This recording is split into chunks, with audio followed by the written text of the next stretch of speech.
इसी प्रकार से महाराज श्री के श्रीमुख से कथा प्रसंगों का निरंतर आनंद लेने के लिए पूज्य श्री के आधिकारिक YouTube चैनल को जरूर सब्सक्राइब करें और बेल आइकन को दबा दें।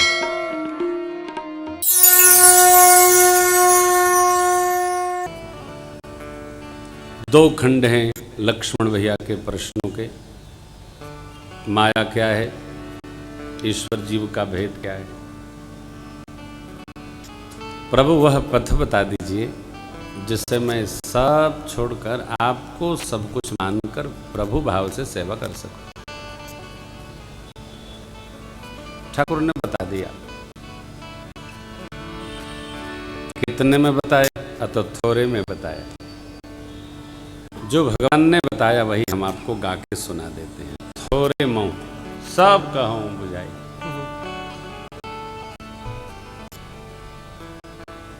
बड़े लोग थोड़े में कह जाते हैं। समझदार लोग पत्र लिखते थे पहले तो लिख देते थे थोड़ा लिखना अधिक समझना, बस यही। पत्र लिखना ही बंद हो गया है। वो हम तो लिखते रहते, हम अभी भी लिखते हैं। जिसको लिखते हैं उसको खूब लिखते हैं। पत्र हमारे प्रधान जी गुजरात में लिखते हैं, बहुत अच्छा लिखते हैं। दिल से लिखते हैं, दिमाग नहीं लगाते, खूब लिखते हैं। जो कह नहीं पाते उसको लिख देते हैं, अच्छा लगता है। अच्छी बात है, लेकिन आप ध्यान रखना, पत्र में और SMS में, शॉर्ट मैसेज सिस्टम में कभी किसी को ऐसी बात न लिख दियो कि वो गवाही करने लगे। पत्र लिखना बुरा नहीं है। SMS भी आजकल तो हम देखते हैं SMS और टेलीफोन पर लोग झगड़ देते हैं। ये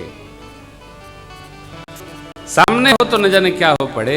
नहीं नहीं, प्रमाण नहीं देना चाहिए किसी के हाथ में कि आपने ऐसा कहा वैसा, ये सब मर्यादा।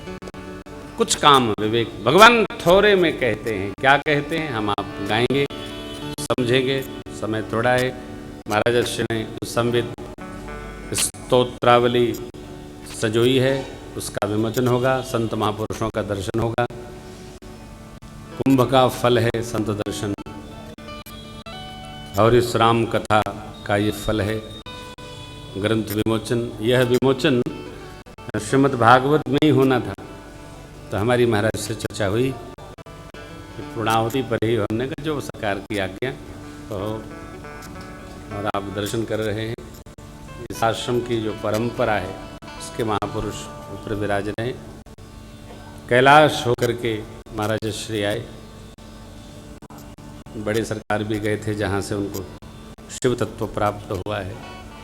आश्रम है कैलाश पीठ, भागवतों का धाम, भक्ति धाम।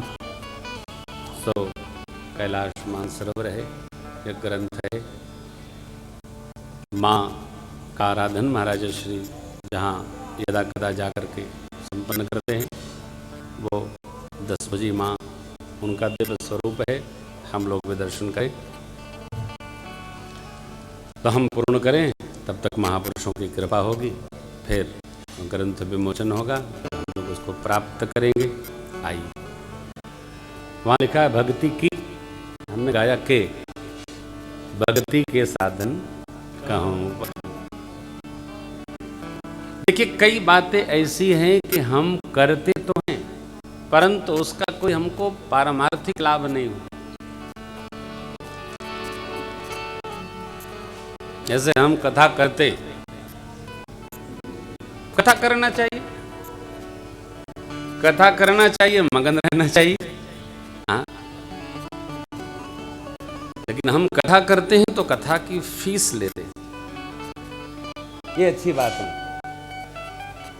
कथा की फीस नहीं लेनी चाहिए, हम तो लेते हैं और यह मान के लेते हैं कि हम गलत ले रहे हैं। हमको नहीं ऐसा करना चाहिए। क्यों गलत करते हैं? तो ये बात हमको देर में पता चली कि कथा की दक्षिणा लेना गलत है। पहले पता होता तो विवाह न करते, गृहस्थी में न जाते, संसार का व्यवहार न होता। परंतु पुराकृत कर्मों को कौन रोक सकता है?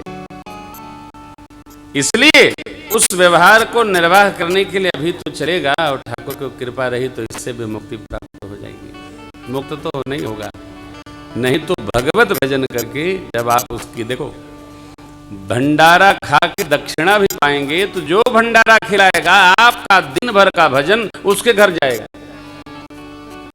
तो हम कथा लाख गाँव में जो हमको फीस देगा, दक्षिणा देगा, उसके घर हमारा सारा पुण्य जाएगा। लाख गांव में पुण्य उसी के घर जाएगा जो बुला करके दक्षिणा भेंट कर रहा है।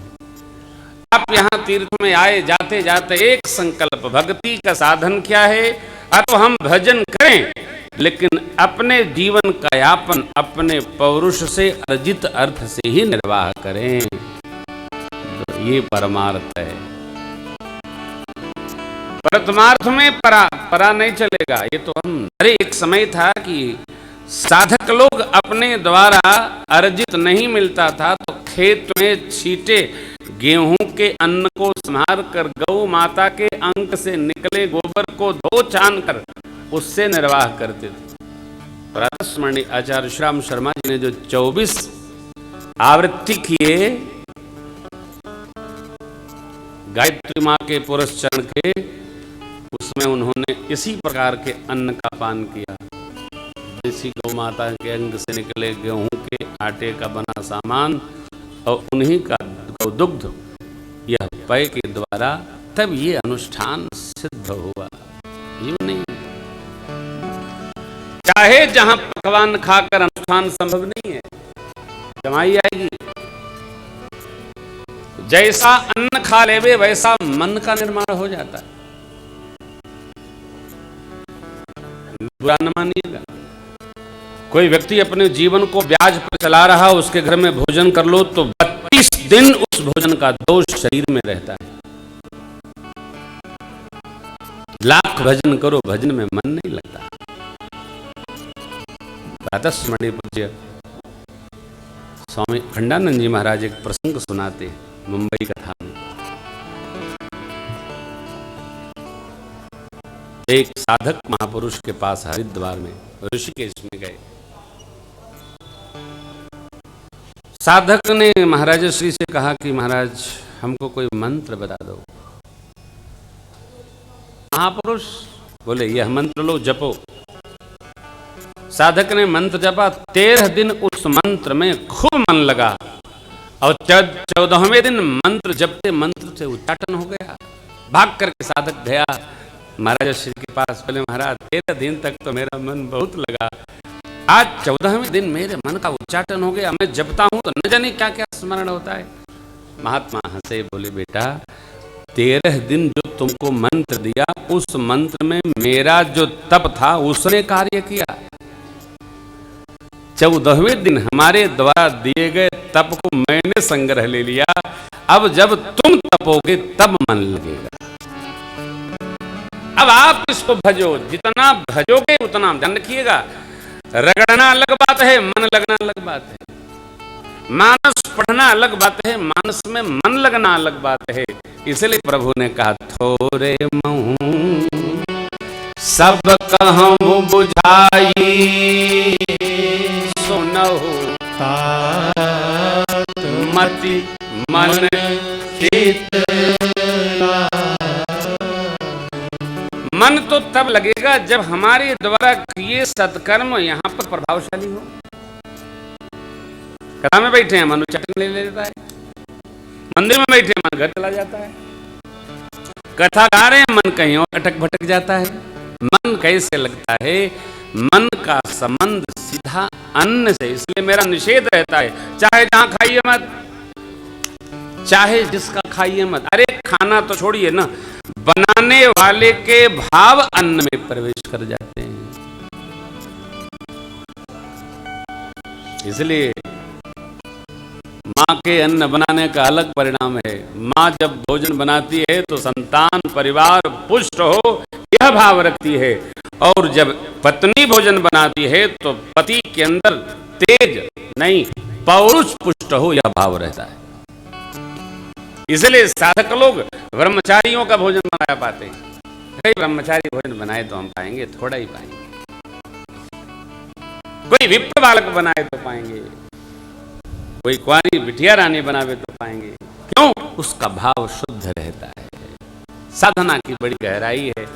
प्रभु ने कहा यहाँ भक्ति की साधन कहूं बखानी, सुगम पंथ मोहि पावहि प्राण। क्या? प्रथम ही विप्र चरण यति प्रीति, निज निज कर्म निरत श्रुति, एहि कर फल पुनि विषय विरागा। तब मम धर्म उपजय अनुरागा, श्रवणादिक श्रवणं कीर्तनं विष्णु स्मरणं पादसेवनम् अर्चनं वन्दनं दासं सख्यमात्मयुक्तं। भगवत लीला अति संत चरण अति प्रेमा, मन क्रम भजन भजन दृढ़ नेमा। गुरु की तुमातु बंधु प्रति सब मेरे को, सब मोहि कह जाने दृढ़ नेमा। मम गुण गावत पुलक शरीरा, गद गद गिरा नयन बहनीरा। काम आदि मद धन जाके, काम आदि मद धन जाके। तात निरंतर बस में ताके, तात निरंतर बस में ताके।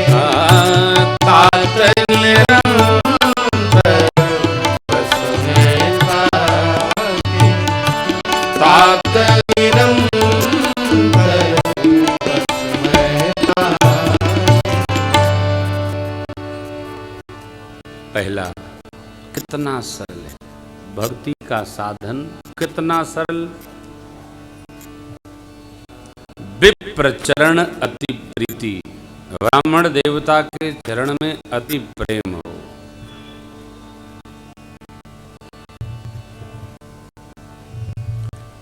इसकी परिभाषा बहुत कठिन है,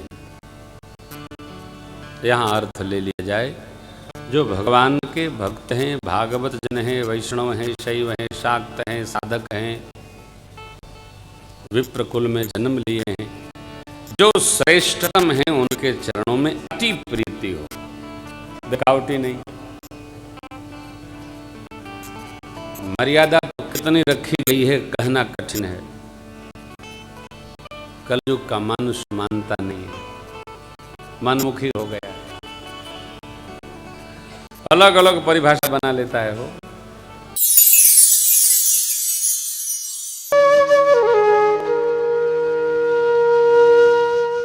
इसी तरह सुनते रहिए, चैनल को सब्सक्राइब करिए, बेल आइकन को दबा दीजिए और पुण्य अर्जन के लिए अपनों में शेयर करिए।